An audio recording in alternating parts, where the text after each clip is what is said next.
adik-adik ya. Kita akan membahas tentang who am I.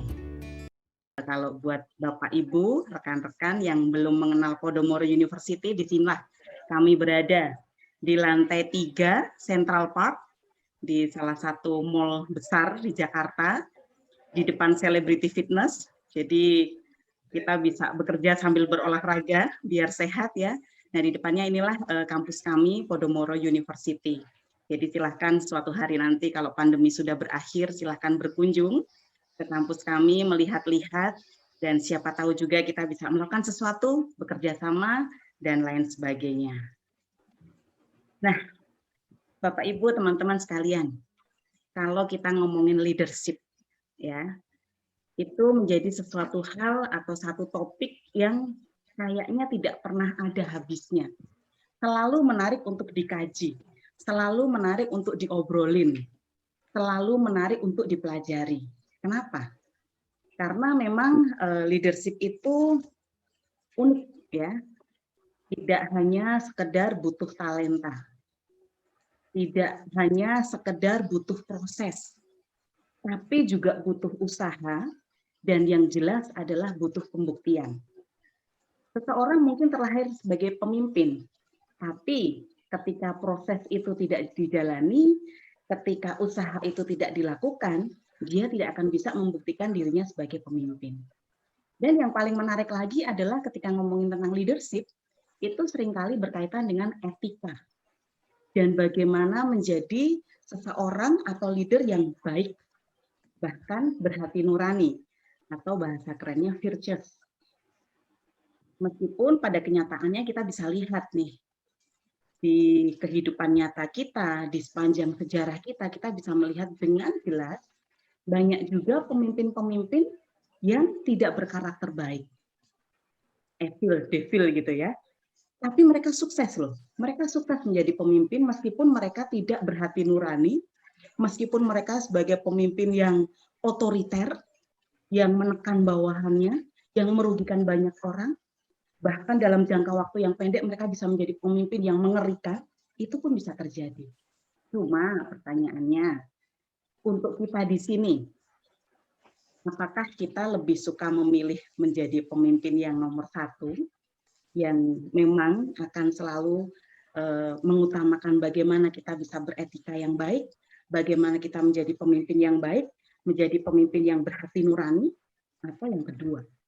Saya rasa sebagian besar memilih yang pertama ya. Sangat mengerikan kalau kita sekarang saja sudah langsung memilih ke yang kedua. Artinya, untuk sampai menjadi pemimpin yang berbudi luhur, untuk menjadi pemimpin yang hebat, pemimpin sejati, ya, itu menjadi satu proses yang tidak mudah. Kira-kira apa sih tantangan yang dihadapi siapapun yang sedang menuju dalam titian sebagai pemimpin ini? Untuk bisa tidak cuma sekedar sukses, tapi menjadi pemimpin yang baik, pemimpin yang berbudi luhur. Bagaimana caranya mereka bisa menghadapi tantangan itu dan memenangkan, menjadi pemenang untuk dirinya sendiri dan juga untuk komunitas, untuk siapapun yang mereka pimpin. Jadi Bapak Ibu sekalian, teman-teman, mahasiswa, semuanya saudara-saudari gitu ya. Inilah yang menjadi esensi dari mata kuliah Future Leadership. Karena menjadi pemimpin yang berbudi luhur itu memerlukan tahapan yang tidak pendek, yang tidak sebentar. Ada tiga istilah yang sangat menarik dan seringkali juga saya bawakan. Sebelum menjadi pemimpin itu ada 2 tangga sebelumnya yang perlu kita lakukan. Meskipun kita terlahir sebagai pemimpin, mungkin ada beberapa karakter yang memang dari sananya itu sudah terlahir menjadi seorang pemimpin.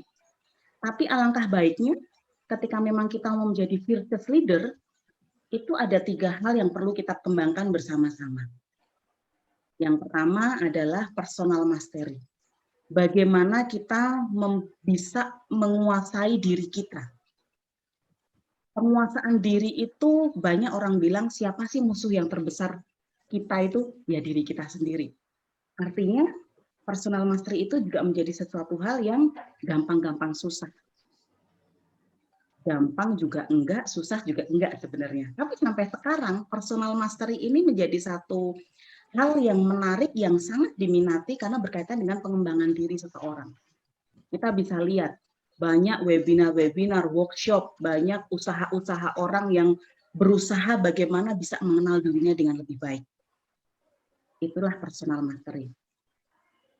Setelah menguasai diri, itu kita akan sampai pada tahap selanjutnya, yaitu interpersonal mastery. Bagaimana kita membangun relasi yang baik dengan orang lain, bagaimana kita membangun komunikasi yang bertumbuh dengan orang lain, bagaimana kita bisa membentuk tim yang produktif, yang saling support, bukan yang destruktif. Itu adalah tahapan selanjutnya, yaitu interpersonal mastery. Dan yang terakhir tentu saja adalah leadership mastery. Ketika kita sudah bisa menguasai diri kita bisa membangun relasi yang bertumbuh, membangun interpersonal mastery dengan baik, kita mulai bisa mengembangkan leadership mastery. Bagaimana menjadi pemimpin yang baik? Bagaimana menjadi pemimpin yang transformational leader? Ada banyak sekali istilah leader-leader di luar sana yang sudah dikembangkan tentu saja dengan berbagai macam penelitian oleh para ahli. Transformational leader, transaksional leader, servant leader gitu ya. Lazy swear bahkan ada juga. Kemudian ada banyak lagi. Nah, tapi yang kali ini untuk mata kuliah saya di Podomoro University, kita ujungnya itu adalah bagaimana mengembangkan virtuous leadership.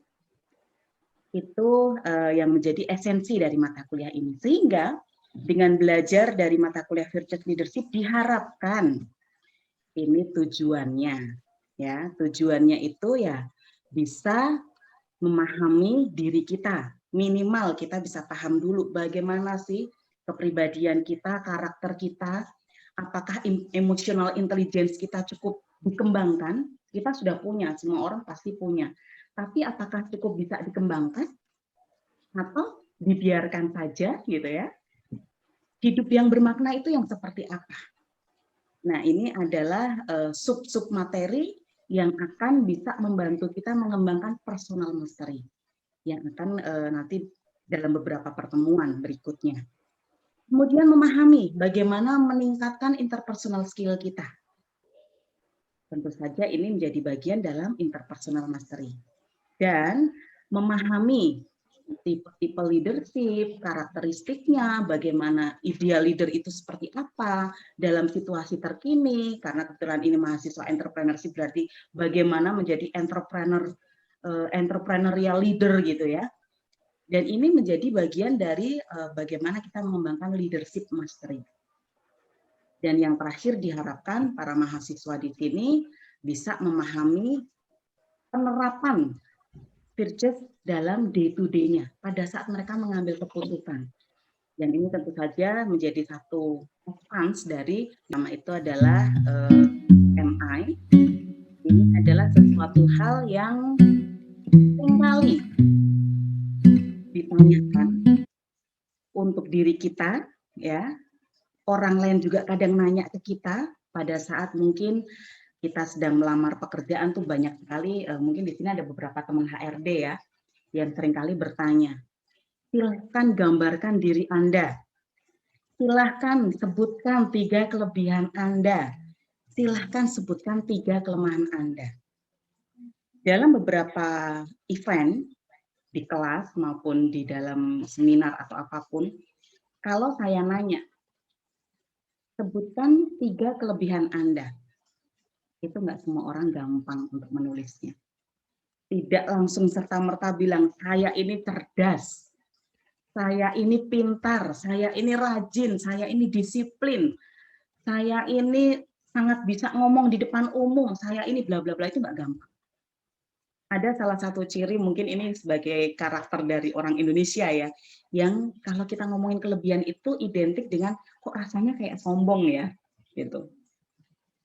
Tapi begitu ditanya, sebutkan 3 kelemahan Anda. Wah, saya malas, saya pemarah, saya ini suka lupa, saya suka berantakan dan segala macam. Saya deadlineer gitu ya, ngerjainnya mepet-mepet, itu cepat keluarnya. Tapi begitu ngomongin kelebihan, itu nggak gampang.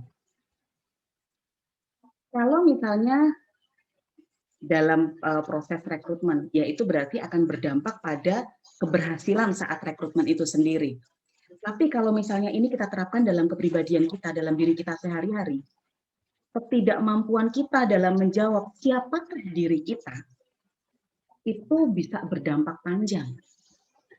Artinya, kita tidak mengenali potensi-potensi diri kita. Ini bukan masalah sombong, tinggi hati, pamer, dan segala macam, enggak.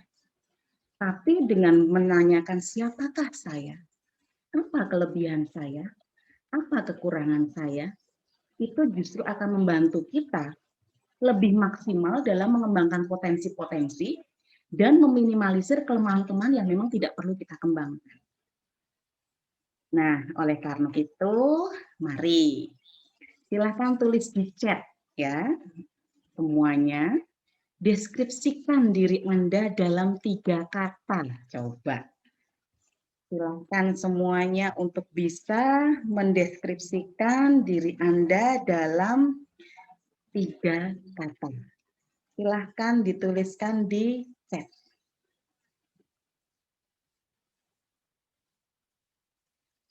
Apa kira-kira?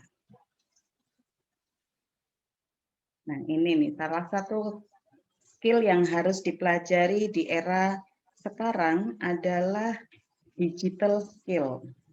Oke, pemalu. Mbak Emil, pemalu. Yang lain? Masih satu nih. Andriano, pemalas. Wah, terus? 3 loh katanya loh. Langsung aja, langsung 3. Langsung sebutkan, deskripsikan diri Anda dalam 3 kata. Anthony William, biasa tapi mampu. Apa itu Anthony? Coba. Ibu Octavia, jenius, kritis, perfeksionis. Vincent Tan, pemalas, pemalu, dan boros. Yang terakhir sama. Iya, Anthony. Bu Yasinta. Boleh. Kenapa? Jadi ini kelas awal kan? Betul. Ada tugas kali ini? Belum. Kita penjelasan dulu ya. Anthony boleh ikuti dulu ya. Pemalas, hemat, pelit. Albert Ardianto, terobos, hindar lawan. Wah, apa ini artinya nih? Mau dijelaskan, Saudara Albert Ardianto? Terobos, hindar lawan itu apa? Boleh dibuka mic-nya.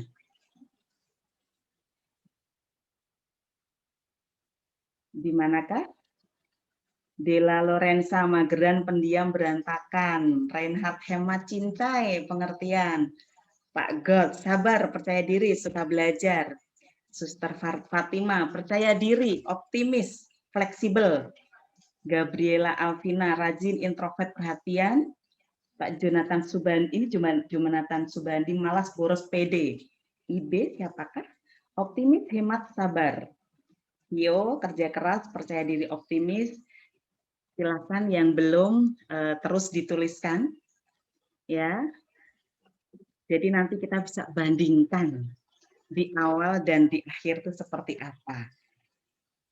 Nah, jadi mendeskripsikan diri itu kira-kira gampang atau susah? Ada yang mau sharing? Ini caranya gimana? Ya, apakah ada yang mau sharing? Silahkan angkat tangan. Vincent Octavius, ayo buka mic-nya. Vincent, gampang nggak mendeskripsikan diri? Susah, Miss, belum kepikiran juga. Susah, baru kepikiran? Belum kepikiran. Oke, Reinhard Suharta. Ini maaf ya kalau saya tidak menyebut sapaan depan belakang karena saya sekarang jadi nggak bisa membedakan mana mahasiswa mana bukan. Oke. Gampang nggak kira-kira mendeskripsikan diri? Susah karena banyak banget yang harus diomongin tapi nggak tahu milih yang mana gitu sih. Banyak banget yang harus diomongin, nggak tahu milih yang mana, cuma dikasih waktu, cuma dikasih pilihan 3 lagi ya? Iya betul. Maunya berapa? 10? Nggak tahu, 10 juga bingung jawabnya apa. 10 juga bingung. Oke, ya. Wah terima kasih ini semuanya udah mengisi ya. Iya. Itulah kita ya, uniknya manusia, memang tidak gampang untuk dideskripsikan. Nah, sehingga kenapa kita perlu melakukan kesadaran diri, mengembangkan namanya self-awareness. Karena itu tadi, jawaban Reinhard, jawaban Vincent, dan mungkin juga jawaban dari teman-teman Bapak Ibu sekalian, Romo, Suster, dan siapapun yang hadir gitu ya. Mendeskripsikan diri itu nggak gampang. Kita dilahirkan dengan segala macam keunikan. Kalau di psikologi itu saya suka sekali dengan istilah dinamika psikologis. Mau Reinhard itu misalnya tipe DISC-nya adalah D, Vincent juga D, tapi tetap ada hal yang berbeda antara Reinhard dan Vincent, meskipun karakternya sama secara hasil. Ya, berarti ada hal-hal lain yang memang sudah ada dalam diri kita. Badan kita juga berbeda, kemampuan logika kita juga berbeda, cara ngomong kita berbeda, motivasi di dalam kita juga berbeda. Sehingga nggak gampang sebenarnya memang untuk mendeskripsikan diri yang begitu banyak hal ada di dalam diri kita hanya dalam sekian kata. 3 kata belum tentu cukup. 100 kata pun kalau misalnya kita udah ketemu, siapakah saya, mungkin juga nggak cukup. Mau setebal satu tesis, satu disertasi, satu skripsi, bisa jadi juga nggak cukup mendeskripsikan siapa kita. Cuman sayangnya tidak pernah ada yang melakukan penelitian tentang siapa saya, ya, dan dipublikasikan. Tidak ada. Padahal ini menjadi sesuatu hal yang sangat menarik, karena kalau misalnya itu diteliti, orang merasa, wah, orang akan tahu siapa saya sampai dalam-dalamnya, itu repot gitu ya, bisa jadi berpikir seperti itu. Nah, self-awareness, ini adalah satu pintu awal untuk bisa mengenal diri, untuk bisa masuk ke dalam pertanyaan, who am I? Siapakah saya? Kita perlu satu cara, ya, satu usaha untuk bisa memahami siapakah diri kita. Istilah kerennya adalah self-awareness. Jadi ini memang pemahaman dari karakter kita, perasaan kita, motivasi kita, keinginan kita, apapun yang ada di dalam diri kita, itulah yang namanya self-awareness. Apakah semua orang punya self-awareness yang tinggi? Tidak selalu. Saya yakin usia tidak identik dengan tingginya self-awareness. Ya, karena ada sebagian besar orang merasa itu tidak perlu. Mungkin sudah sampai pada titik di mana saya sudah punya segalanya, saya sudah bisa melakukan segalanya. Sehingga saya tidak perlu memahami lagi apa karakter saya, bagaimana perasaan saya, bagaimana motivasi saya, apa keinginan saya, apa target saya, tidak perlu lagi. Tapi ada satu titik yang seringkali membuat kita sadar bahwa, loh, ternyata saya tuh seperti ini ya. Loh, hebat apapun saya, begitu saya dihantam stres, ternyata saya tumbang juga loh. Saya ngatasinnya gimana? Ketidaktahuan itulah yang sebenarnya membuat kita jadi mudah mengalami stres, depresi, karena kita tidak tahu. Tidak tahu apa yang paling tepat yang kita bisa berikan pada diri kita, pada perasaan kita, pada hati kita, pada pikiran kita. Nah, sehingga self-awareness ini menjadi pintu awal untuk bisa menjawab siapakah saya. Ini teman-teman, Bapak Ibu semuanya mungkin pernah melihat. Kalau saya cuma ingatnya film Titanic ya. Saat itu heboh banget, keren banget filmnya, sampai saya nonton tuh 5 kali.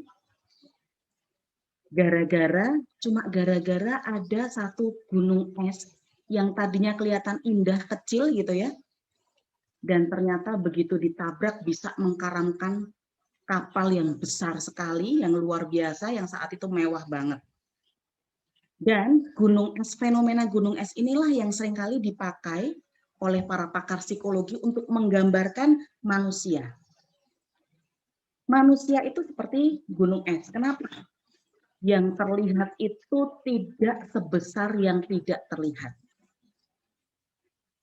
Oke, saya kalau mau nyebut mahasiswa mungkin lebih gampang, tapi kalau nyebut Bapak Ibu kan nggak enak ya nyontain. Ini misalnya TS, Elizabeth Tirta Santoso gitu. TS itu kelihatan berani, ya, berani ngomong, berani bersuara, berani mengungkapkan pendapat, berani untuk mengkritik. Tapi kita nggak tahu loh, ternyata pada saat dia berani itu dia juga deg-degan. Pada saat dia berani itu sebenarnya dia sedang melakukan apa di belakangnya itu kita nggak tahu.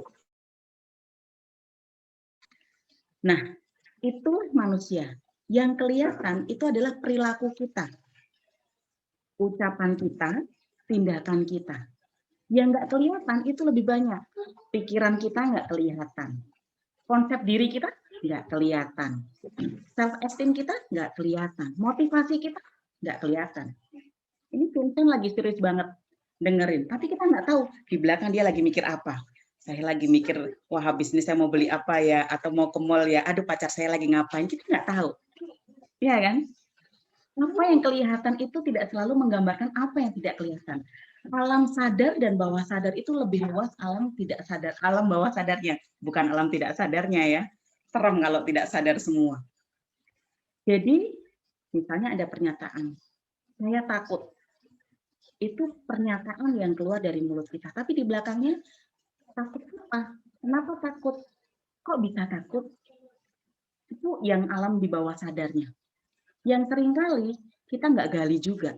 Kita biarkan begitu saja, kita jalanin saja. Nah, sehingga memang manusia terbentuk dari fenomena yang seperti ini.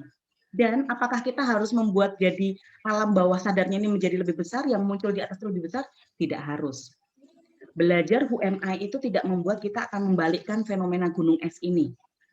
Karena pada kenyataannya memang hidup kita akan selalu seperti ini. Bahwa yang kelihatan kita itu adalah kata-kata kita, perilaku kita, motivasi dan segala macamnya yang memang selalu akan ada di belakang. Gitu. Tidak selalu kita juga harus mengungkapkan apapun motivasi kita. Yang ada kita mau ngomongin, oke, saya mau belajar, motivasi diungkapin udah langsung bisa dapat satu mata kuliah gitu ya, satu sesi pertemuan. Nah, itulah kita, itulah manusia. Sehingga self awareness ini menjadi sangat penting. Untuk bisa tahu kekuatan kita yang akan bisa kita kembangkan untuk masa depan kita, kehidupan akademis kita, karena di sini ada banyak mahasiswa. Dengan kalian tahu siapa diri kalian, potensinya apa, kalian sekarang menjadi mahasiswa angkatan 2020 yang masih harus menyisakan 3,5 tahun lagi untuk bisa menjadi sarjana entrepreneurship. Tapi kalau kalian tidak tahu bagaimana potensi yang harus saya kembangkan, saya ini kuliah mau ngapain, kehidupan akademiknya bisa jadi nanti di tahun keempat kalian masih bingung. Setelah lulus, kok saya nggak dapat apa-apa ya? Saya tidak mengembangkan apapun ya? Dan saya tidak tahu akan bekerja menjadi apa. Sehingga self-awareness ini, kenapa kita letakkan di semester awal? Karena kita berusaha untuk, kita sama-sama belajar. Potensi kita itu apa? Apa yang perlu kita gali sehingga selama menjadi mahasiswa itu, apa yang perlu saya kembangkan? Apakah semua mahasiswa harus hebat dalam satu mata kuliah? Tentu saja tidak. Apakah semua mahasiswa harus hebat dalam berhitung? Tentu saja tidak. Apakah semua harus punya startup? Tentu saja tidak. Orang bisa berhasil dalam bentuk apapun. Tapi ketika kita bisa mengembangkan kemampuan sesuai dengan passion, sesuai dengan potensi kita, paling tidak ketika kita mengerjakan sesuatu hal yang menjadi profesi kita nantinya, itu kita akan happy. Istilah kerennya well-being. Sukacita lahir batin karena nggak tertekan, nggak wah ini pilihan mama, ini pilihan papa, ini sesuatu hal yang nggak saya suka gitu ya. Itu tidak akan terjadi. Itulah pentingnya self-awareness. Tanyakan pada diri sendiri. Apa yang bisa saya kembangkan? Self-awareness juga sangat berfungsi, bermanfaat dalam pertemanan kita. Saya ini orangnya kalau ngomong cablak. Jadi, kalau saya berteman, saya ngomong sama orang-orang yang mungkin mereka mudah tersinggung, saya harus hati-hati. Agar saya tidak menyakiti, padahal tidak ada maksud untuk menyakiti. Dalam kehidupan keluarga, self-awareness tentu saja sangat penting. Ini yang mungkin sekarang juga menjadi banyak pergumulan. Dalam beberapa waktu, yang menjadi pergumulan orang tua, dengan putra-putrinya, dan juga di sini mungkin mahasiswa dengan orang tuanya, karena begitu pandemi kita 24 jam bersama dengan orang tua di rumah. yang meskipun keluarga, belum tentu loh kita kenal satu sama lain. Wah, ternyata setelah pandemi saya baru tahu papa saya begini. Wah, ternyata setelah pandemi saya baru tahu anak saya malesnya minta ampun. Itu bisa terjadi. Nah, self-awareness ini membantu kita, selain untuk paham diri kita bisa jadi tahu. Oh, kalau diri saya itu diginiin nggak enak, berarti saya nggak perlu melakukan ini ke orang lain. Ke orang tua saya, ke adik saya, ke kakak saya. Melakukan hobi, self-awareness itu penting juga. Kalau kita sadar bahwa kita punya ada satu ahli Gartner gitu ya, dia berbicara tentang multiple intelligence yang memang menjelaskan bahwa intelijensi manusia itu ada di seluruh badan, bukan cuma di sini doang. Jadi intelijensi manusia bisa ada di tangan, makanya lahirlah chef, makanya lahirlah orang-orang desain produk yang bisa create something. Ada juga intelijensi yang ada di mulut seperti saya, makanya senang ngomong. Ada yang ada di tangan yang bisa nulis, ada yang di musik gitu ya. Ada yang di badan yang memang energinya luar biasa. Orang yang energinya luar biasa atau body smart-nya tinggi, dipaksa untuk main musik, les musik, tahun 2 tahun gitu ya, mungkin di awal masih bisa. Tapi lama-lama beda dengan orang yang memang sudah punya kapasitas, punya intelijensi di musik. Sebulan 2 bulan dia langsung mahir. Tapi kalau orang yang body smart yang memang pengennya gerak, begitu dipaksa musik ya dia pasti akan protes. Stres, habis itu bentrok sama mamanya. Kenapa disuruh les itu? Nah, artinya self-awareness itu tidak dalam skup yang sangat kecil. Ada banyak hal yang ternyata perlu kita pelajari tentang diri kita, karena seringkali yang terjadi, ada banyak situasi dan kondisi yang sebenarnya harusnya bisa membuat potensi kita bertumbuh, malah justru mematikan potensi. Sehingga yang terakhir ini adalah kontribusi ke community-nya menjadi kurang. Kalau kita paham diri kita akan bisa memberikan kontribusi yang baik, yang positif, yang berdampak untuk orang lain. Karena kita sudah berdampak untuk diri kita terlebih dahulu. Itu yang paling penting. Nah, ini Johari Windu itu juga menjadi salah satu satu konsep ya yang sangat menarik, yang sering saya bawakan di kelas juga. Dikembangkan oleh para pakar psikologi yang sudah lama gitu ya.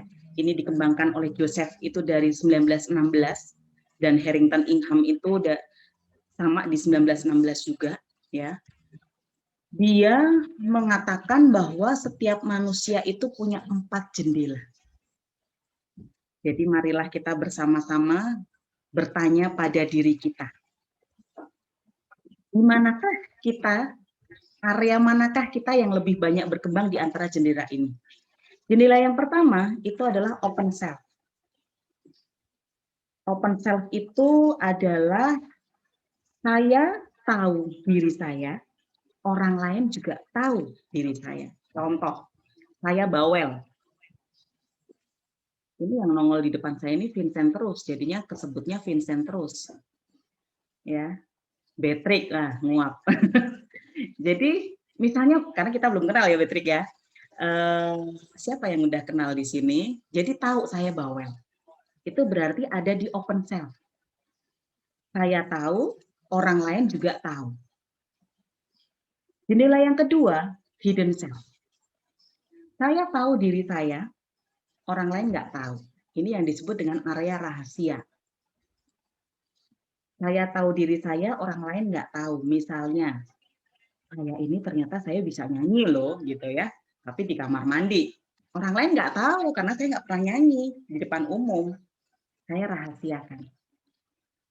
Saya ini ternyata insecure-nya tinggi. Kalau ada orang ngomong, saya langsung merasa kayaknya dia nembak saya nih. Kayaknya dia nyalahin saya nih.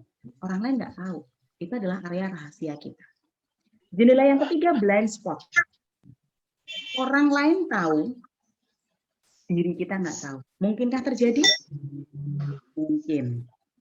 Ya, itu bisa terjadi. Contoh misalnya, saya itu suka nggak sadar kalau lagi resah itu gigitin bolpen. Saya nggak tahu loh. Baru saya tahu ketika ada orang negur, itu bolpen kenapa bisa habis. Kalau lagi resah gitu ya, lagi cemas gitu ya, digigitin. Kamu sadar nggak sih kalau kamu suka ngigitin bolpen? Enggak. Atau yang ada yang suka gigitin jari, yang ternyata jarinya sampai luka, itu kadang nggak sadar. Itu blind spot. Ya, bisa banyak macam. Bisa kekurangan, bisa kelebihan. Kelebihan tuh misalnya, loh ternyata kamu tuh bisa loh menjadi moderator gitu ya. Loh ternyata kamu tuh bisa loh nyanyi dan segala macam. Itu blind spot. Yang kita seringkali nggak sadar area-area dalam diri kita, tapi orang lain yang lebih ngeh, orang lain yang lebih tahu. Nah ini bahaya sekali kalau blind spotnya lebih besar. Kita nggak tahu siapapun tentang diri kita, orang lain lebih tahu. Gawat kan? Tapi yang lebih gawat lagi adalah kalau jendela keempat kita yang lebih besar. Unknown. Saya nggak tahu, orang lain nggak tahu. Siapakah yang tahu? Tuhan. Nah, itulah pentingnya psikolog. Loh, ini bukan promo ya. Tapi unknown itu bisa dipahami karena kita mau mengeksplorasi. Assessment. Saya nggak tahu loh, ternyata saya ini image smartnya tinggi. Setelah tahunya setelah di-assess gitu ya. Saya nggak tahu loh, ternyata saya ini gaya belajarnya gaya belajar kinestetik. Tahunya setelah di-assess. Pantesan selama ini saya membaca nggak paham-paham, diskusi saya pusing. Oh, karena saya sukanya praktek ternyata. Tapi tadinya saya nggak tahu. Itu bisa masuk di area unknown. Ya. Nah, yang menjadi pertanyaan silakan tanyakan pada diri sendiri. Kira-kira jendela mana yang sekarang ini lebih besar dalam diri kita? Apakah kita cukup percaya diri untuk mengatakan jendela terbesar saya adalah open self? Yang saya bisa katakan adalah orang yang punya jendela open self ini lebih besar dibandingkan jendela yang lainnya, itu biasanya orang-orang yang sangat mudah mendapatkan kondisi well-being. Karena dia tidak perlu menutupi segala sesuatu yang ada di dalam dirinya, merahasiakan banyak hal, sehingga dia capek sendiri menggunakan topeng sana topeng sini. Dia tahu potensi yang harus dikembangkan karena dia bisa mengeksplorasi dirinya, dia bukannya orang lain harus nunjukin baru dia paham dirinya, dan tentu saja unknown ini tidak akan terjadi. Ketika orang jendela hidden self-nya ini lebih besar, hidupnya itu penuh dengan insecure, rasa tidak aman. Karena ketika mau ngungkapin diri ke sini, aduh saya khawatir, kalau mereka tahu saya seperti ini gimana. Ketika saya mau tampil di sini, aduh saya khawatir, nanti saya jadi seperti ini gimana, gitu ya. Kalau unknown kita udah nggak usah tanya lagi, kayak gimana bentuknya gitu ya. Wah, itu udah nggak kebayang. Mungkin dia hanya akan menjalankan hidup sebagaimana adanya saja, dia tidak peduli apapun gitu ya. Tapi sangat jarang. Biasanya kalau memang orang jendela unknown self-nya ini sudah sangat besar, inilah yang akhirnya masuk ke dalam ranah-ranah psikolog klinis. Ada gangguan dan segala macam. Gitu ya. Jadi ya saya berharap kita semua membesarkan yang jendela open self. Karena apa? Ketika open self ini besar jendelanya, kita bisa menggeser jendela-jendela yang lainnya. Mental health kita akan lebih terbangun. Ya, jadi orang kalau ngomongin mental health itu nggak usah jauh-jauh. Kita gedein aja jendela di sini aja dulu, itu sudah cukup membantu. Karena berarti kita bisa mengungkapkan diri apa adanya, sebagaimana adanya diri kita, bukan ada apanya. Ya, caranya gimana? Kalau ternyata sekarang yang hidden ini lebih besar, artinya rahasia kita itu lebih banyak. Caranya kita harus melakukan self disclosure. Self disclosure itu ya curhat, ya, diskusi dengan orang lain, membuka diri itu penting untuk kita bisa mulai. Oh ternyata begitu saya menceritakan hal-hal yang menurut saya itu tidak aman ketika saya tunjukkan ke orang, mereka nggak apa-apa kok. Mereka nerima-nerima aja, malah mereka baik-baik saja, mereka bahkan malah terbantu. Ada beberapa orang yang saya temui yang merasa bermasalah dengan dirinya, tapi ketika mereka bisa membuka diri, bahkan menceritakan pergumulannya, ternyata dia bisa membantu orang lain dengan kasus yang sama. Dia malah bisa menjadi berkat. Pada akhirnya, hal-hal yang tadinya dia rahasiakan, akhirnya sekarang open, dibuka. Dan itu membuat dia menjadi lebih sehat. Kalau blind spot-nya lebih besar, kita bisa minta feedback. Boleh dong kasih masukan ke saya. Nah ini yang paling susah. orang itu paling nggak gampang dikritik, saya juga begitu. Kalau dikritik itu langsung udah keluar tanduknya, langsung keluar bloknya gitu ya. Saya tidak mau dikritik, saya adalah sempurna. Maunya begitu, tapi kan manusia itu kan nggak sempurna. Sehingga kita memang perlu feedback dari orang lain. Kebesaran hati untuk bisa menerima kritikan, masukan, itu yang akan membuat jendela open ini menjadi lebih besar. Jadi pertanyaannya, siapkah kita untuk menerima feedback yang kadang-kala feedback itu bisa membuat menjadi konflik. Tapi untuk kesehatan mental kita, itu kita perlukan. Nah, kalau yang area unknown, itu berarti kita memang mesti discover. Ya, kita harus cari tahu siapa kita dengan berbagai macam cara. Dengan assessment, dengan feedback, dengan counseling, dengan grup counseling, dengan apapun, kita bisa lakukan. Metodenya ada banyak, meskipun sekarang dalam kondisi pandemi sekalipun kita bisa lakukan. Ya. Nah, itu adalah bagaimana cara memperbesar jendela open. Jadi ini contohnya. Contohnya yang open cell, helpful, penolong, itu kan gampang dilihat ya. Oh ya, Sinta itu suka menolong. Tapi kalau pas ada maunya, oh jangan. Jadi suka menolong aja. Gitu. Oh ya, Sinta itu easy going. Oh ya, Sinta itu calm. Itu open cell karena saya bisa mengungkapkan diri saya. Ini andai kata ya, saya sendiri tidak selalu seperti itu. Siapapun bisa terlihat menunjukkan diri sebagaimana adanya dia dan orang lain bisa melihat itulah yang ada di jendela pertama. Nah, ini contoh misalnya yang hidden self. Saya ini orang yang idealisnya sangat tinggi. Nggak selalu muncul. Itu menjadi bagian dari rahasia saya. Karena saya tidak selalu ungkapkan. Jadi biasanya hidden self ini muncul ketika ada momen-momen tertentu yang memang bisa menjadi pemantik. Oh, ternyata saat diskusi baru ketahuan. Ya, Sinta itu idealisnya luar biasa. Sampai nggak realistis gitu ya. Saya cukup mengorganisir segala sesuatu itu dengan sangat rapi. Mungkin yang tahu cuma saya karena itu hanya ada di dalam kamar saya, misalnya. Saya friendly loh.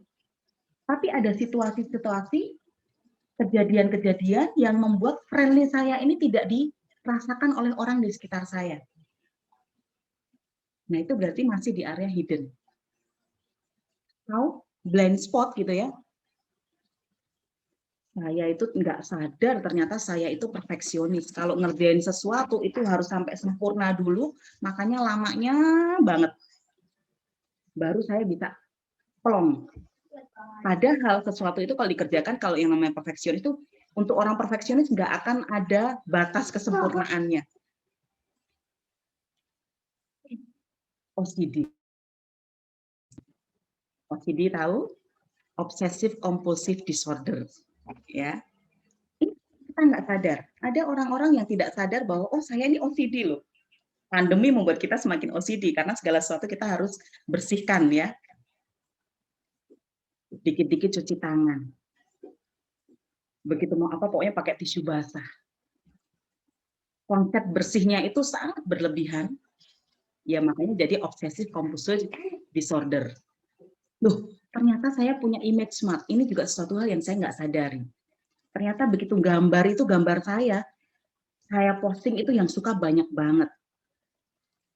Tapi saya nggak tahu selama ini karena saya tidak pernah punya momen yang bisa membuat saya menunjukkan diri bahwa saya pintar gambar. Unknown self, traumatik. Saya nggak tahu kenapa saya itu suka sedih tiba-tiba. Saya nggak tahu kenapa setiap kali ada kejadian kematian itu membuat saya langsung bad mood luar biasa.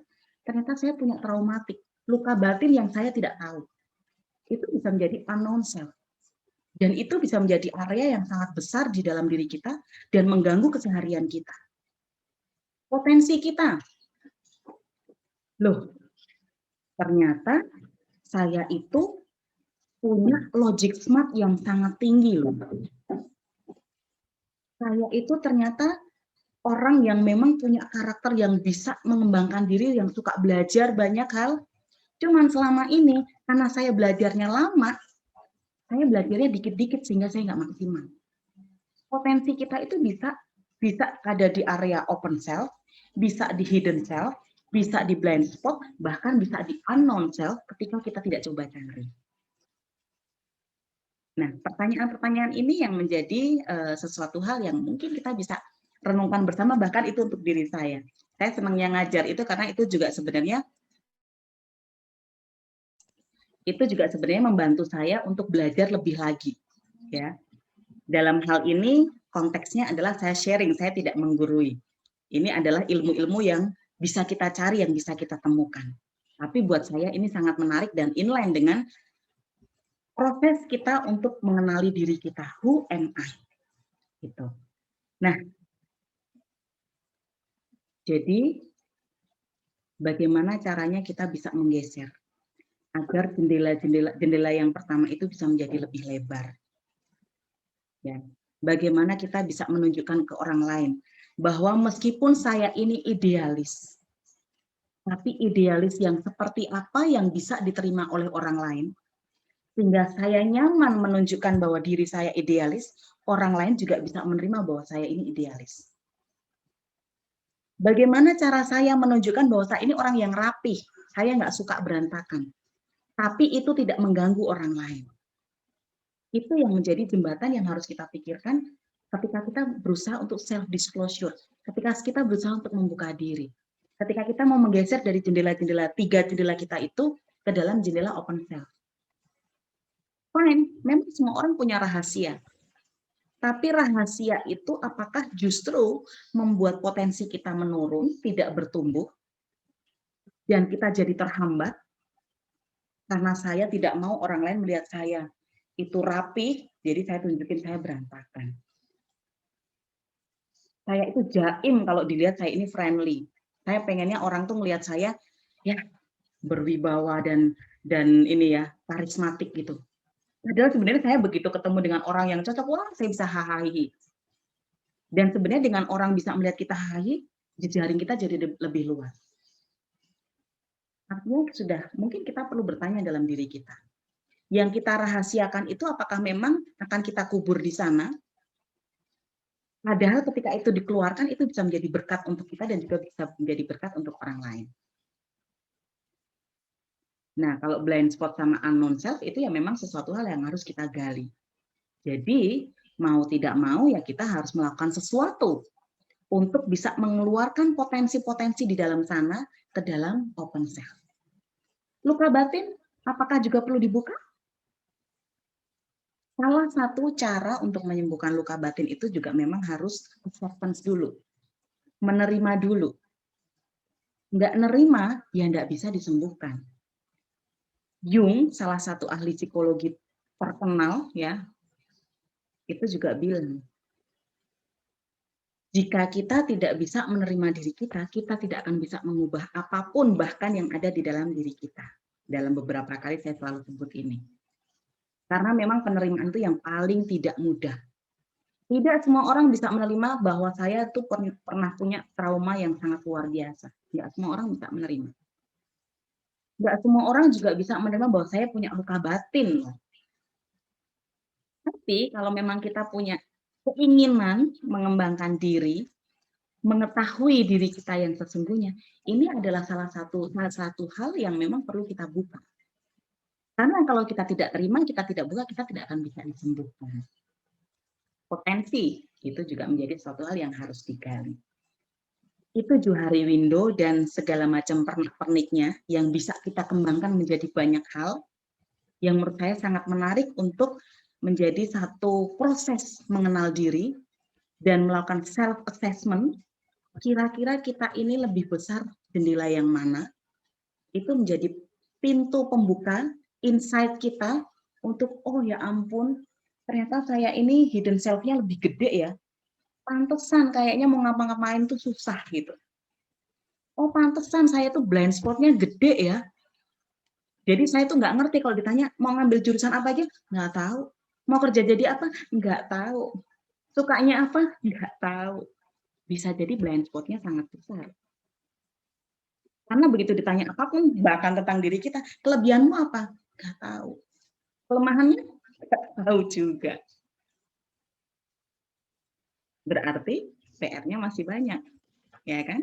PR untuk mengenal dirinya masih banyak dan perlu dilakukan. Karena kalau tidak, bayangkan sisa hidup kita yang masih sangat panjang ini dengan berbagai macam hal-hal yang entah di titik itu kita akan bisa bahagia atau kita malah justru sengsara secara psikologis, itu yang bisa kita mulai sebagai pilihan yang harus kita ambil dari sekarang. Nah, caranya bagaimana? Who am I? Bagaimana cara kita mengenal diri kita? Bisa dengan banyak cara. Inilah kerennya dunia pendidikan, ya. Bisa menyajikan berbagai macam konsep yang bisa dipelajari. Observasi. Apakah observasi itu selalu berkaitan dengan kita mengobservasi orang lain, kita mengobservasi masyarakat, kita mengobservasi suatu kejadian? Enggak. Observasi bahkan bisa kita lakukan untuk diri kita sendiri. Oh, saya itu ternyata bisa kerjanya kalau udah jam 10 malam. Loh, itu observasi juga kan? Karena apa? Jam 10 malam itu sudah sepi, saya cuma dengar suara jangkrik, saya udah bisa berkonsentrasi, udah nggak ada gangguan ini itu, jadi saya bisa bekerja. Saya bisa nge-flow, bahkan saya bisa menyusun apapun gitu ya dalam waktu yang sangat singkat. Itu observasi loh, bagian dari observasi terhadap diri kita. Oh, saya ini ternyata marah loh kalau misalnya ada orang yang melukai harga diri saya. Itu observasi juga. Ketika orang ngomong saya, ya Sinta kamu gemuk gitu. Wah, langsung berasap sampai sini. Itu saya mengobservasi diri saya. Ternyata saya nggak suka dikatain kalau saya gemuk misalnya gitu. Enggak sih. Teman-teman mau bilang saya gemuk, saya nggak apa-apa. Itu cuma contoh gitu ya. Itu observasi. Observasi terhadap diri kita. Artinya, observasi itu tidak selalu berkaitan dengan riset yang kita harus lakukan terhadap orang lain, terhadap konsep yang sedang kita teliti. Tapi bahkan diri kita itu juga kita bisa melakukan riset. Kita bisa meneliti diri kita, mengobservasi diri kita. Apa yang saya suka? Oh, kalau saya makan makanan yang manis tuh saya nggak suka. Karena saya sudah manis. Enak ini lama-lama gitu ya. Oh, saya itu sukanya makanan yang asin. Ya. Oh, saya itu suka ngobrol, tapi ada saatnya saya butuh me time karena saya punya self smart. Salah satu intelijensi juga yang ada di sini. Ya. Intelijensi di dalam diri itu namanya self smart. Ada kalanya saya butuh me time, saya butuh di dalam kamar, entah bahkan cuma dengar musik, cuma berdiam, cuma bengong, itu bisa meningkatkan tangki emosi saya, itu self smart. Jadi saya tidak selalu harus berada di tempat yang hura-hura, yang happy-happy, itu nggak bisa. Itu observasi. Yang kadang-kala berguna untuk meningkatkan motivasi dalam diri kita. Self disclosure tadi sudah beberapa kali saya sebut. Ngomong dengan orang lain, diskusi, minta feedback, curhat, apapun bentuknya self disclosure itu bisa kita lakukan. Peer group, berkelompok, punya komunitas dan segala macam, itu cara self disclosure yang biasanya secara sadar tidak sadar kita suka dapat feedback dari teman-teman kita, dari teman-teman kelompok kita, ya, dari orang lain yang saat itu kita sedang ngobrol, ya, itu kita suka dapat feedback. Dan cara yang terakhir itu kalau misalnya tadi blind spot-nya lebih gede, kemudian apa tuh namanya, unknown self-nya juga lebih besar, itu bisa dengan asesmen psikologi. Mau tahu potensi juga bisa dengan asesmen. Ya, kalau memang kita mau tahu lebih dalam, karena ada beberapa hal yang kadang-kala kita tidak bisa gali hanya dengan observasi dan hanya dengan self disclosure. Itulah kenapa juga banyak ahli psikologi yang semakin banyak bermunculan, ya. Itu fungsinya kami. Nah, dari observasi, self disclosure, kemudian assessment gitu ya, kita akan biasanya akan dapat satu konsep yang utuh tentang diri kita. Pernahkah melakukannya? Kita menulis iseng-iseng, apa sih kekuatan saya? Saya ini bagus ketika saya sedang dalam kondisi seperti apa? Apa sih kelemahan saya? Area-area mana yang harus saya improve? Apa tujuan saya, target saya, opportunities, kesempatan apa yang bisa saya capai, yang bisa saya raih, dan tantangannya apa? Nah, seringkali teman-teman, Bapak, Ibu, saudara-saudari semuanya gitu ya, kita sering banget dapat, mungkin ada beberapa di antara kita yang suka mengikuti tes-tes psikologi. Terus begitu dibaca, oh, saya ini pembelajar. Mungkin saya baca dari yang tadi ya, yang chat-nya gitu ya. Saya ini pembelajar. Saya ini good listener, John Nicole. Saya ini teliti, ini kan kelebihan ya, Suster Julina ya. Terus saya ini pintar menabung, Mbak Emiliana. Senang bergaul, optimis, percaya diri, pede, perhatian, itu sesuatu yang bisa kita golongkan dalam kelebihan. Terus kemudian kira-kira apa sih kelemahan kita? Males. Cuek itu bisa jadi kelemahan atau kelebihan? Ada orang-orang yang merasa bahwa introvert itu menjadi kelemahan. Keras kepala itu juga bisa menjadi kelemahan. Ada yang berpikir demikian, tidak apa-apa. Mungkin saat ini kita masukkan dulu di situ. Pemalu, kemudian boros, kemudian apa lagi nih? Oh, ini kebanyakan kelebihan ya. Berantakan, mageran itu bisa positif atau bisa negatif. Pendiam. Nah, mungkin kita bisa masukkan ke weakness. Kesempatan. Sekarang kita bisa belajar digital, kita bisa ikut webinar, kita bisa belajar banyak hal. Dengan adanya konsep kampus merdeka kayak sekarang ini, siapapun bisa ikut kuliah dimanapun. Tantangan. Saya ini gaptek, itu saya. Saya ini gaptek. Saya ini susah beradaptasi, misalnya kayak gitu. Nah, tapi yang seringkali terjadi, begitu kita dapat hasil tes seperti itu, kita paling mudah mengkotak-kotakkan diri pada hasil yang akhirnya itu yang akan membelenggu kita. Who am I? Siapakah diri kita? Itu tidak hanya berkaitan dengan statement-statement pada hasil tes, pada hasil observasi kita, pada feedback orang lain tentang diri kita dalam kotak strength, dalam kotak weakness, dalam kotak opportunities, dalam kotak ancaman. Justru dalam konsep pengembangan diri, yang paling menarik dan yang paling perlu dilakukan itu adalah bagaimana menggeser dari kelemahan itu menjadi kelebihan, dari tantangan menjadi peluang. Keras kepala, oke, itu menjadi kelemahan karena begitu ngomong sama orang ngotot, bikin bete, gitu ya. Tapi keras kepala itu juga bisa menjadi kelebihan karena ini berkaitan dengan prinsip. Berarti orang yang keras kepala itu punya prinsip yang tidak mudah untuk disalahkan. Keras kepalanya itu karena dia meyakini sesuatu hal yang benar. Gitu, ya. Kemudian misalnya apa? Pemalas, jangan deh. Ngerjain dalam deadline itu bisa menjadi kelemahan. Ketika akhirnya tidak memenuhi deadline.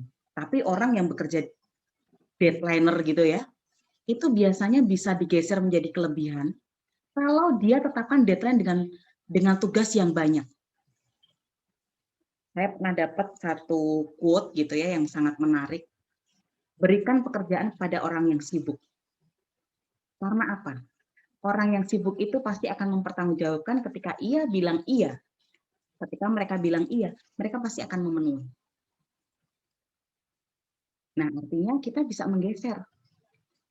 Konsep weakness itu bisa menjadi positif, bisa menjadi kelebihan tergantung dari bagaimana cara kita memaknainya.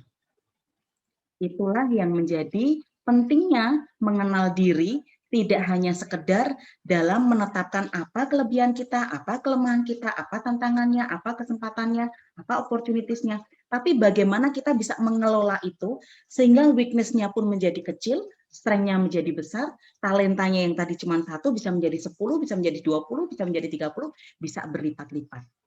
Itu yang paling penting. Nah, loh. Jadi ini contohnya.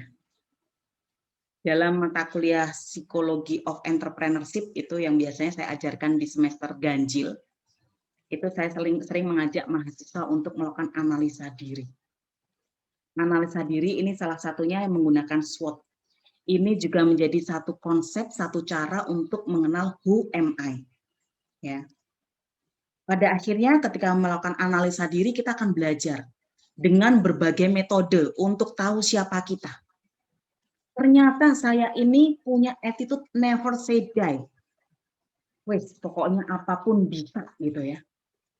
Ternyata saya ini tidak takut dalam situasi apapun, mau dikasih situasi yang stres sekalipun, saya tetap berani menghadapi, saya tetap bertahan.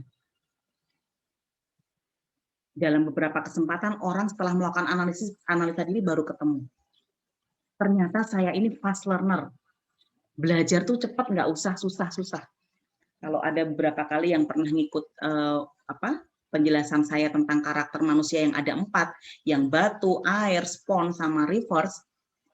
Karakter air itu yang orang bilang bunglon, yang orang bilang kalau dalam bahasa Jawa ela-elu, mudah terpengaruh oleh lingkungan. Justru bunglonnya itu yang secara negatifnya adalah dia itu mudah dipengaruhi baik buruk maupun jelek sekalipun, tapi dia itu adalah pembelajar yang sangat cepat. Karena karakter bunglon itu begitu nemplok, plek, langsung berubah warna. Nggak usah nunggu berjam-jam. Jadi dia sangat mudah meniru. Sehingga orang-orang bunglon, orang-orang yang karakter air, itu tidak usah mengembangkan diri harus dari nol, create something dari sesuatu hal yang nggak ada. Susah pasti. Tapi menerapkan skema ATM, itu mungkin bisa menjadi satu potensi luar biasa untuk karakter air, untuk orang-orang yang dianggap bunglon tadi. Amati, tiru, modifikasi. Orang tidak perlu memulai segala sesuatu dari nol. Kita meniru orang yang sudah sukses, artinya kita mencari role model, itu juga bisa menjadi sarana pengembangan diri. Begitu kita tahu who am I, siapakah saya, oh ternyata saya ini karakternya karakter air, yang saya itu memang mudah terpengaruh lingkungan, ya berarti saya akan pakai untuk mencontoh orang-orang hebat, sehingga saya bisa menjadi lebih hebat dibandingkan mereka. Great problem solver. Itu juga tidak semua orang tiba-tiba sadar. Loh, ternyata dalam beberapa kali situasi, ide-ide saya itu ternyata menjadi solusi yang luar biasa loh. Ini kalau kita tidak mencoba mencari tahu, mengeksplor diri kita, mungkin kita tidak akan bisa menuliskan statement bahwa saya ini ternyata pemecah masalah yang luar biasa. Overthinker. Kebanyakan saya ketemu mahasiswa itu selalu mengeluh, Miss, kayaknya saya ini overthinking banget ya, alias suka mikirnya itu kedalaman, gampang cemas gitu ya, kekhawatirannya berlebihan. Enggak cuma mahasiswa saya rasa, kita gitu ya, Bapak Ibu yang ada di sini bisa jadi ada beberapa kasus yang membuat kita berlebihan dalam memikirkan sesuatu. Tapi apakah ini ada saatnya memang bisa menjadi kelemahan kita? Karena ketika kita tidak bisa menggunakan overthinking kita itu dengan tepat, kita akan terlarut dalam situasi yang penuh dengan ketidakpastian, itu penuh dengan kecemasan, kekhawatiran yang seringkali outputnya dalam perilaku kita itu adalah tidak melakukan apa-apa, tidak berbuat sesuatu, cuma mikir doang. NATO, no action, talk only. Itu masih mending udah keucap. Ini cuma ada di mikir doang. Ya. Artinya ketika kita sadar bahwa oh, saya ini overthinking. Kalau mikir kebablasan. Kita bisa pakai itu sebagai satu bahan bahwa berarti bisa jadi saya ini cocok sebagai konseptor. Pernahkah terpikir demikian? Mungkin di sini ada teman-teman yang kadang mikirnya berlebihan gitu, tapi pernahkah terpikir bahwa orang-orang yang overthinking itu sebenarnya punya potensi overthinkingnya itu sebagai konseptor. Karena begitu dia mengkonsep sesuatu, dia akan memikirkan dari berbagai sudut pandang. Dia akan tahu sekali dan dia akan sangat waspada sekali mana yang bisa, mana yang nggak bisa, mana yang boleh, mana yang tidak boleh, mana yang baik, mana yang tidak baik. Ya, late bloomer tadi saya sudah jelaskan. Opportunities, digital skill. Nah, seringkali teman-teman, Bapak Ibu semuanya, yang menghambat proses pemahaman diri dan pengenalan diri itu adalah ketika kita sudah terlanjur ngecap diri kita, ngeblok diri kita. Sekarang ini zamannya zaman online, saya nggak bisa. Ya udah, begitu saya ngomong saya nggak bisa, itu berarti akan muncul pemahaman di dalam diri, persepsi di dalam pikiran kita itu, ya udah, saya tidak perlu belajar, saya tidak mau belajar, dan saya tidak ingin belajar. Karena saya sudah bilang, sudah terlanjur ngomong saya tidak bisa. Kadangkala ucapan itu yang sudah akhirnya membelenggu kita. Karena begitu saya belajar, orang akan bilang, loh katanya nggak bisa. Ada hanya gara-gara seperti itu, akhirnya kita mencoba untuk menghambat diri kita sendiri. Komunitas yang kreatif, kita punya berbagai macam komunitas. Tapi seringkali kesempatan itu tidak bisa kita pergunakan karena kita terlalu jaim dengan diri kita. Kita tidak memanfaatkan komunitas itu untuk berkembang. Padahal komunitas itu bisa menjadi salah satu cara pertama dan cara tercepat untuk kita self-disclosure, untuk mereka memberikan feedback pada kita. Apakah kita memang sungguh bisa meningkatkan kompetensi-potensi yang kita miliki. Kita mau membuktikan, kita pakai komunitas kecil kita dulu. Posisi menjadi leader. Itu menjadi kesempatan yang juga tidak semua orang mau mengambil, ya, dan ingin mengambil. Udahlah, saya jadi follower aja. Padahal punya potensi untuk menjadi pemimpin. Tapi ada banyak situasi yang membuat, aduh saya kayaknya nggak pede. Bukan, pede itu bukan berarti kita nggak bisa, tapi karena kita lebih banyak tidak maunya. Jadi cap-cap kotak-kotak inilah yang menjadi kenapa saya bentuknya jadi lingkaran, bukan kotak pasti, dan juga ada berbagai macam gradasi gitu ya. Karena sebenarnya kotak-kotak ini, Bapak Ibu dan teman-teman, ini kita bisa dobrak. Kita bisa letakkan overthinker itu pindah ke sini. Kita bisa letakkan juga dari creative communities, komunitas itu bisa menjadi kelebihan kita karena berarti kita bisa membangun jaring dengan sangat luar biasa. Digital skill yang tadinya kita nggak bisa sama sekali, kita bisa jadikan itu sebagai, kalau kita ternyata fast learner, kita bisa belajar itu dan kita bisa menjadi ahlinya. Leader, mungkin sekarang belum ada kesempatan, tapi begitu ada kesempatan karena kita mau mengembangkan, itu juga bisa menjadi kelebihan. Jadi 3 kotak ini bisa menjadi bergeser gitu ya. Konflik itu bisa menjadi satu tantangan dalam pengembangan diri. Dalam proses mengenali diri pun konflik bisa menjadi tantangan. Orang yang karakternya batu, saya sering kali cerita, orang karakter batu itu ciri khasnya biasanya apa? Banyak nanya. Tapi karena logic thinking-nya yang paling kuat, pola pikirnya itu adalah jika maka, dia tanya sekali ditolak, 2 kali dimarahin, 3 kali dibentak, dia akan berpikir, better saya nggak akan bertanya.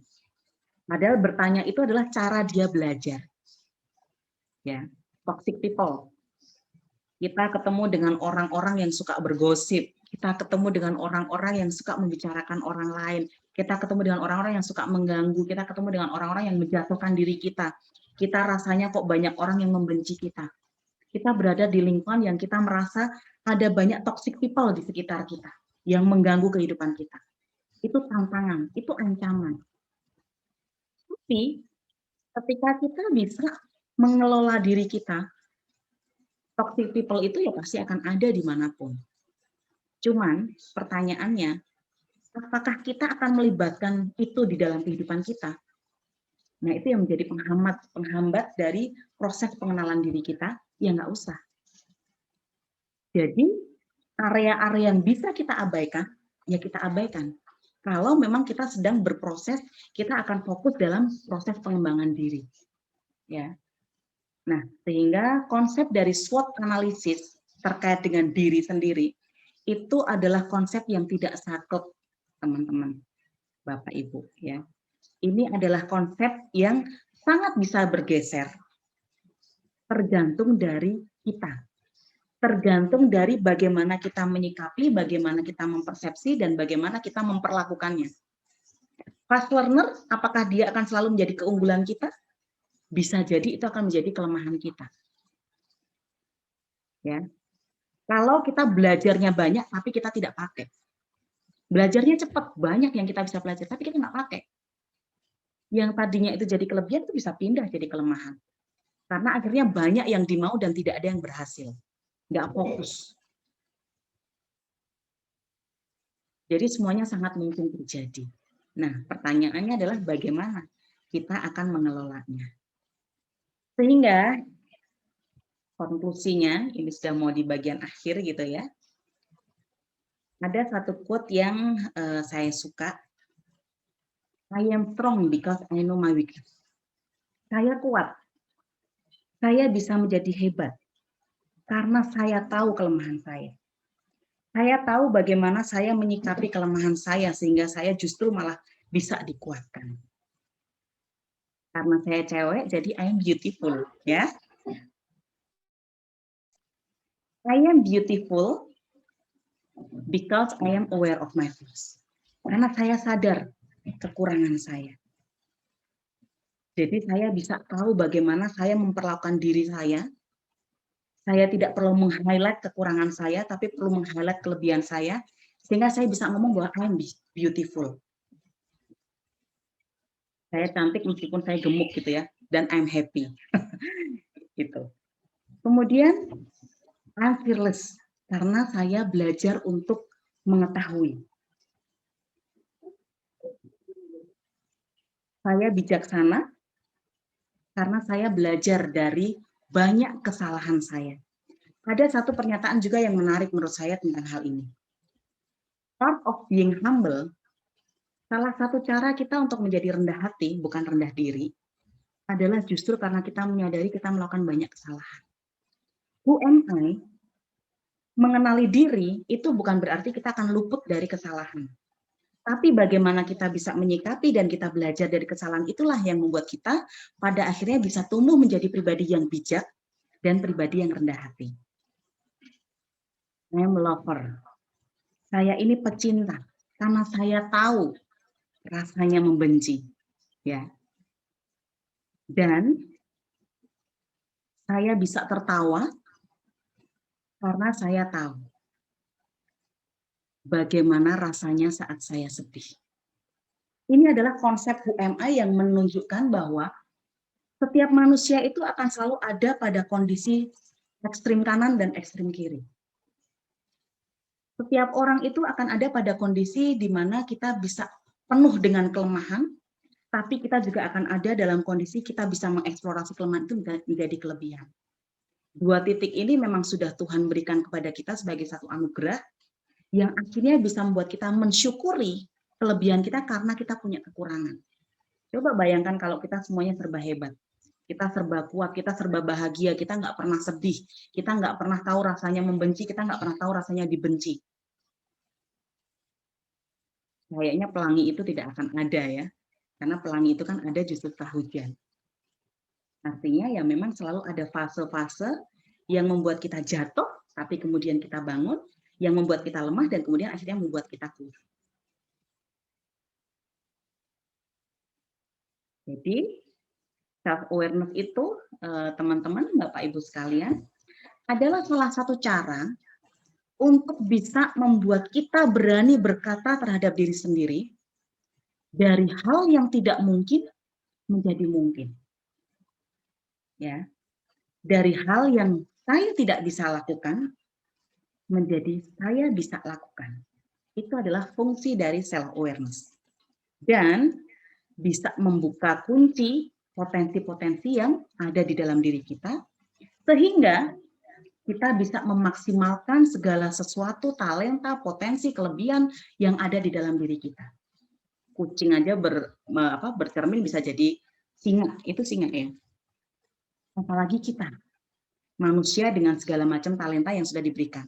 Kita bisa menjadi luar biasa dengan proses pengenalan diri yang lebih baik. Nah, itulah paparan dari materi hari ini, teman-teman dan Bapak Ibu sekalian. Jadi sebelum kita mengakhiri, ini akan ada tanya jawab ya, kita masih punya cukup banyak waktu. Silakan teman-teman, Bapak Ibu semuanya menuliskan satu kalimat motivasi. Ya, satu kalimat motivasi yang bisa memotivasi diri ya terkait dengan proses pengenalan diri Who Am I ini, dan mungkin juga kalimat motivasi Bapak Ibu ini bisa memberikan berkat buat teman-teman yang juga hadir di sini. Silahkan dituliskan satu kalimat motivasi yang bisa mensupport diri sendiri dan juga orang lain. Wah, terima kasih banyak, ini yang datang ada 69 rekan-rekan ya. Mana nih belum ada yang nulis satu kalimat motivasi. Sederhana nggak apa-apa, nggak usah panjang kali lebar dan tidak perlu satu halaman paper gitu, nggak masalah ya. Satu tapi dalam. Contohnya misalnya saya punya satu kalimat motivasi yang saya selalu terapkan dalam diri saya, itu saya terinspirasi dari Mother Teresa. Wah, Pak God, barang siapa kehilangan keberanian, dia kehilangan segalanya. Wah, apakah itu? IB ini Bapak Ibu, apa tuh tadi? Impossible we do, miracle we try. Wah, keren sekali ya. Hari ini kita dapat banyak pembelajaran ini justru dari teman-teman. Albert Ardianto, you don't have to be great to start. You start to be great. Keren. Anthony William, dalam menghadapi masalah dan cobaan apapun, asalkan punya semangat juang untuk tidak menyerah, maka dia pasti berhasil. Lakukan ya, Anthony ya. Daud, nggak kerja, nggak makan. Oke, bener. Maderara, yuk bisa yuk, it will pass kok. Ya, ini menarik ya. Waktu biasanya akan menyembuhkan segalanya. Vincentan, be yourself and never surrender. Hubert, do more of what makes you happy. Della Lorenza, don't hear what other people say, just do it. Arifin Waluya, Allah sayang padaku, maka setiap ujian pasti Allah mudahkan, pasti bisa lalui. Benar banget, kita tidak bisa tidak mengandalkan pencipta kita. Think big, dream big, believe big. Wah, keren. Kelvin Hasan, when you begin to respect and value yourself, you will see clearly those who don't. Albert, kerja. Oke, ini saya lagi bekerja loh.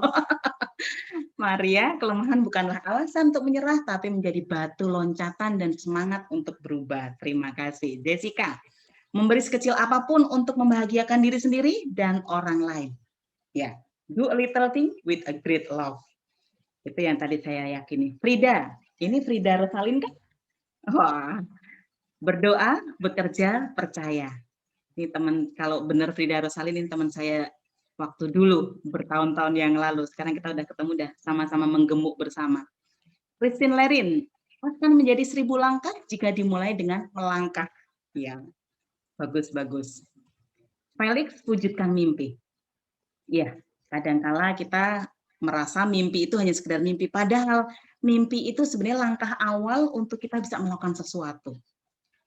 Octavia Maranatha, do your best and God will do the rest. Wah, luar biasa. Felix bersama kami Agung Podomoro untuk, wah ini mana nih bawahnya. Emiliana, jika kita selalu bersyukur, kita tidak akan pernah merasa kekurangan. Betul sekali. Suster Fatima, never give up. Ya. Ibu Budi, Ibu Katarina Budiarti, ini adalah Kepala Sekolah di Strada. Wow, welcome Bu. Hidup untuk berusaha memuliakan Tuhan. Oh, Pak Felix ini harmoninya baru muncul nih Pak Felix. Reinhard Suharta, nothing lasts forever, we can change the future. Del Piero Momongan, yesterday is history. Wah, betul. Sekarang pun akan sudah menjadi history untuk menit-menit selanjutnya ya. Gabriela Alvina, I lose my mood for studying. Wah, gawat. Remember, your parents always have mood to find money for you. Itu motivasi yang luar biasa, harusnya tadi diajak papa mamanya ya. Jadi jangan pada tidak semangat untuk belajar, karena orang tuanya tidak pernah kehilangan mood loh untuk cari duit membiayai kuliah kalian. Hanli, tidak semua kejadian datang untuk mempersulit kita, namun untuk jadi pembelajar berharga untuk nantinya.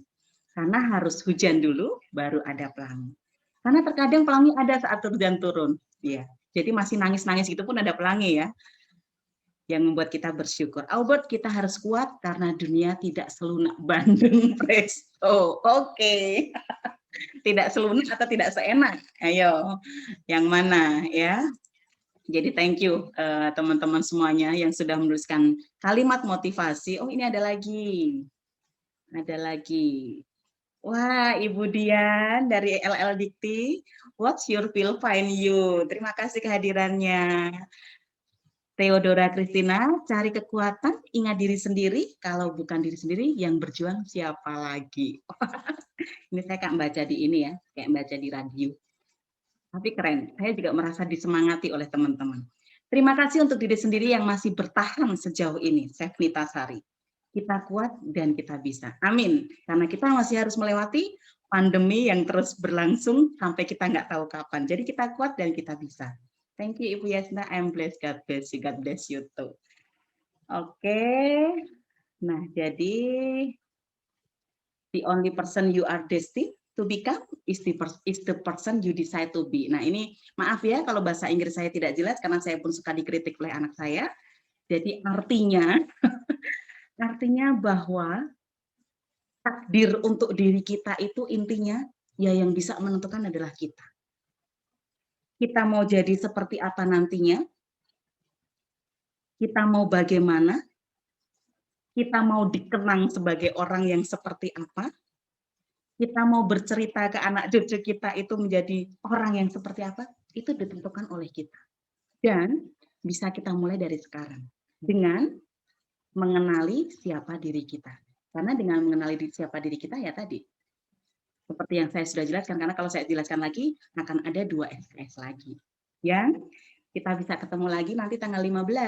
Kalau masih mau ikut sesi selanjutnya, teman-teman, Bapak Ibu bisa ketemu lagi dengan saya untuk sesi UMI juga itu di tanggal 15 Februari. Sehingga saya berharap kita semua bisa dengan percaya diri, dengan penuh kekuatan, kebahagiaan bisa mengatakan, I am, saya adalah Yasinta, saya adalah Pak Kot, saya adalah Vincent, Reinhard, dan teman-teman yang lain, yang bla bla bla sesuai dengan definisi yang sudah kita sematkan di dalam diri kita, sehingga menjadikan diri kita berharga tidak hanya di mata Tuhan, tapi juga untuk sesama kita. Itulah fungsi dari UMA. Demikian penjelasan saya hari ini. Terima kasih banyak untuk atensinya. Terima kasih juga Pak Wendy Usino untuk kehadirannya. Ya, kalau misalnya ada teman-teman kita masih punya waktu sekitar 15 menit, ada yang mau bertanya atau ini aja deh saya tembak Pak Wendy nih, wah kita kehadiran apa dapat tamu yang luar biasa itu ya nggak afdol kalau Pak Wendy tidak menyampaikan sesuatu. Pak Wendy monggo Pak. Baik, terima kasih Bu Yasinta, luar biasa paparannya dan bermanfaat sehingga menginspirasi para partisipan untuk menciptakan sebuah kalimat motivasi itu luar biasa. Dan saya rasa kita di sini belajar dan saya rasa semuanya juga mengembangkan bagaimana memotivasi dengan kalimat-kalimat yang luar biasa. Sekali lagi saya ucapkan selamat kepada Bu Yasinta atas sharingnya dan saya juga ucapkan terima kasih pada semua partisipan yang luar biasa, tetap monitor ya acara ini. Salam buat semuanya, salam kenal, saya Wendy Usino dari Universitas Pendidikan. Terima kasih banyak Pak Wendy. Terima kasih sekali. Ya, untuk kehadirannya juga. Siapa tahu nanti kita bisa bekerja sama ya Pak ya, Podomoro dan Budi Luhur ya.